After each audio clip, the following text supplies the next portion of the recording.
So this is Christmas, and what have you done?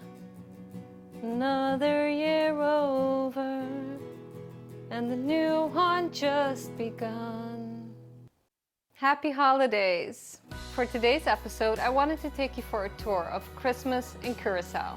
While I was cruising around looking for places with awesome decorations, what I encountered was a little bit different. For example, this nativity decoration at the refinery. This has been a beautifully lit point of inspiration for years. I don't even know when it started, but as far back as I can remember, when you drive by here on Christmas, your spirit would be lifted by its beauty. I had a feeling that it wouldn't be lit this year because for the first time in over a century, the refinery has shut off. And it has turned into a complete dark pit on our island. So I had to venture out to some new locations to find some lights of inspiration. But of course, we're also dealing with the Omicron variant of the coronavirus, so the Christmas atmosphere is pretty much on a low pit all across. Celebrating the holidays in Curacao in the middle of a pandemic. I think we're very lucky that Curacao has a lot of outdoor living, because we're still able to do a lot of activities without putting ourselves at high risk. Since you're outdoors, there's less risk of spreading any viruses. I think it's really neat how this one neighborhood got all their residents and restaurants together to decorate the entire boardwalk from beginning to end. And it's the perfect thing to do with your family if you want to be outdoors enjoying the Christmas atmosphere in a low-risk situation. And the area is really cool as well. It's a fisherman's village where they come in with their fresh catch and sell them to the adjacent restaurants.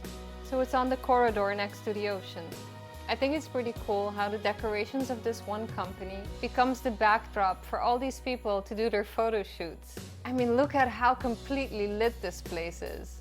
So while my Christmas light seeking was a little bit of a somber venture, I do have to give people credit for effort, because it's some very strange and difficult times that we're living in.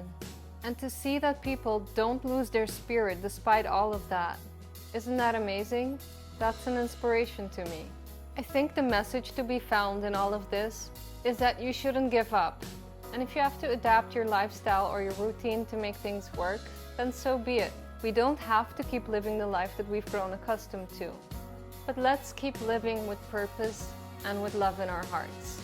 So this holiday season, more than ever, it's important that we spread joy and hope. So to all of you, I wish you a very happy new year and all the best. Since this is a Christmas edition, it wouldn't be complete without sharing with you what a Christmas meal looks like in Curacao. Since I'm a vegetarian, I don't have a lot of traditional Curacao Christmas foods to share with you, but I do have a friend that makes vegan hallacas, so I thought I would tell you a little about that. Every year around December, you have to place your hallaca order on time or you won't be able to get any, because it's extremely popular and only a handful of people know how to make them or make them really well. To give you an idea of what an hallaca is, it's a cornmeal-based patty that's not unsimilar to the Mexican tamale. And it comes wrapped in some type of banana leaves. And the way you prepare it is you just boil it while it's still wrapped in the leaves, so it absorbs a little bit of the flavor of the leaves. Pretty tasty, I must say. I just want to take a brief moment to thank all of you for your support in my channel this year. I love this new adventure that I've embarked on, and I hope that you will journey with me for years to come.